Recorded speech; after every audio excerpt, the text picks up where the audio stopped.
Good morning again.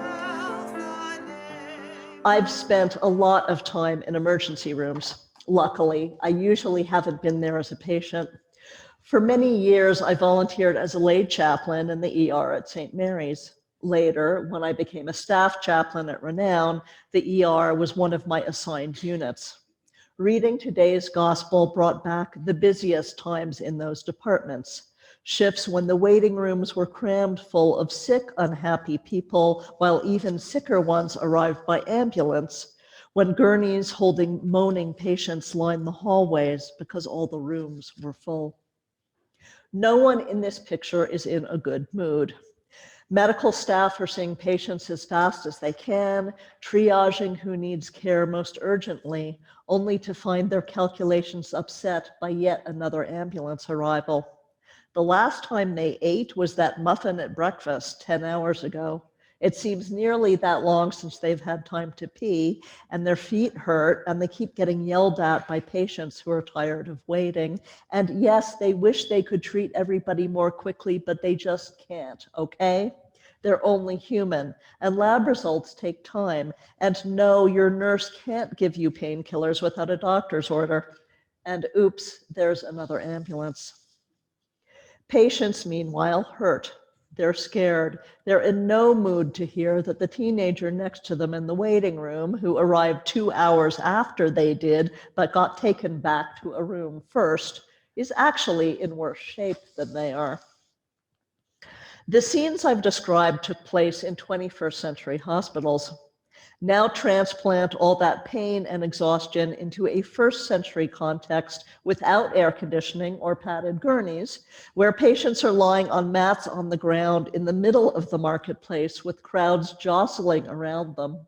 There's one doctor. If you can just touch the fringe of his cloak, you'll be healed. But he's all the way over there across the plaza. When will he get to you? If he's really the Messiah, why can't he just wave his hand and heal everyone at once? Jesus is the Son of God, but in this scene, he's still a human in a physical body. He has to walk step by step through those crowded marketplaces, trying not to tread on anyone, choosing a route that will allow as many people as possible to touch the fringe of his cloak. I imagine the apostles making their way through the marketplaces to tell the patients, he's over there now, and there are 39 people ahead of you, but it should just be another few minutes.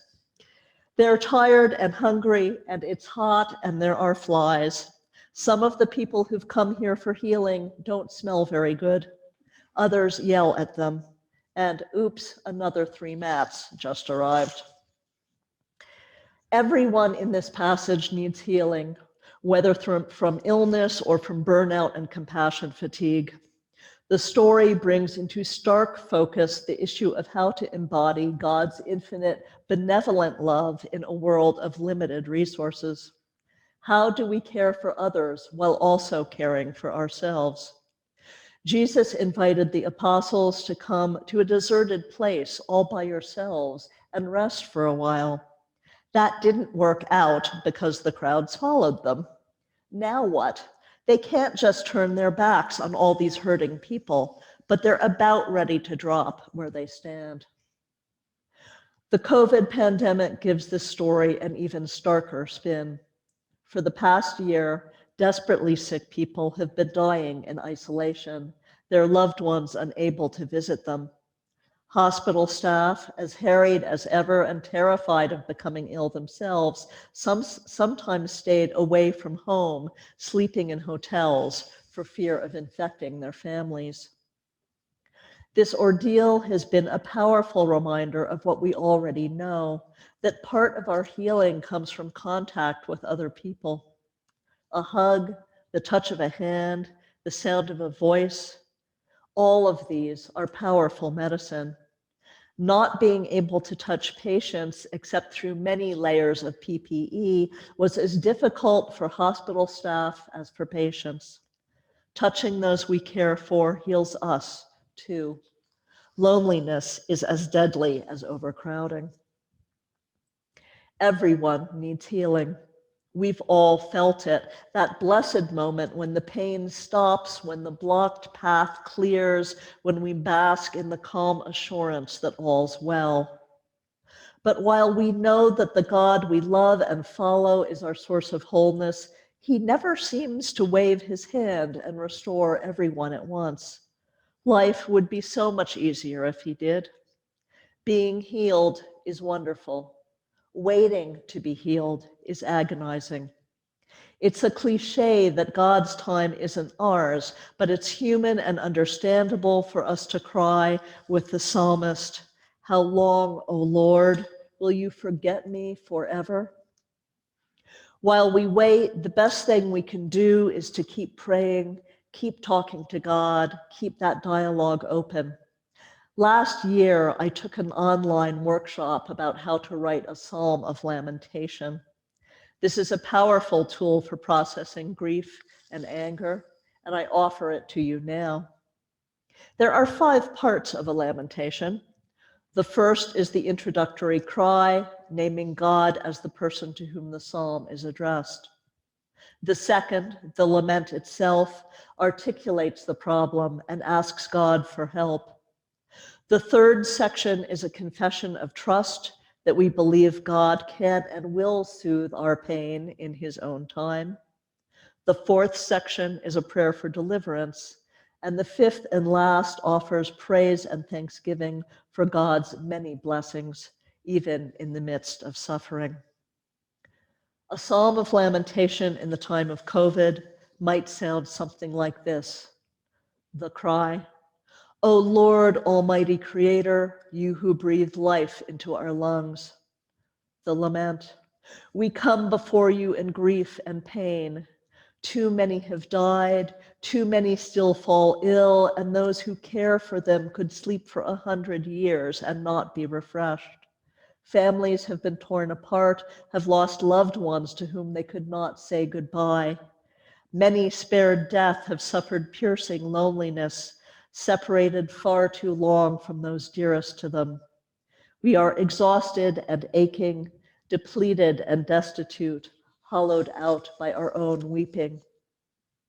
The confession, "And yet we know you can heal all things. Already you begin to bring us back into community. Already we can sometimes uncover our faces and see our neighbors smile. Already we have begun to hug one another again." The prayer, "Lord, restore the bonds between us. Show us safe ways while this sickness still ravages our world to hold and love one another. Bless our efforts to eradicate this disease and work through us to heal those who suffer in mind, heart, and body. Help us trust in your saving grace, in your coming kingdom, and in your resurrection. Help us wait in faith and hope." The thanksgiving, "At all times, Holy and Mighty One, we praise you even in the deepest darkness. We thank you for hospitals and grocery stores and gas stations and for those who work there. We thank you for phones and iPads and Zoom, which allow us to hear and see each other when we cannot touch. We thank you for yourself and for all the ways you shape and guide our lives. Amen." That's my psalm of lamentation. I invite you to write your own, and I invite you to think about how all of us can contribute to the healing everyone needs right now. We are all called to find Christ in and be Christ to the stranger. The healing we offer can be simple. In the words of poet Danusha Lameras, we want to be handed our coffee hot and to say thank you to the person handing it, to smile at them and for them to smile back, for the waitress to call us honey when she sets down the bowl of clam chowder, and for the driver in the red pickup truck to let us pass. We have so little of each other now, so far from tribe and fire, only these brief moments of exchange. What if they are the true dwelling of the holy, these fleeting temples we make together when we say, "Here, have my seat. Go ahead, you first. I like your hat." Working his way through the crowded marketplaces, Jesus wore no crown. The most humble part of his clothing, the fringe of his cloak, healed those who touched it. May we find our own humble ways to be God's presence in the world, to heal others and restore ourselves. Amen.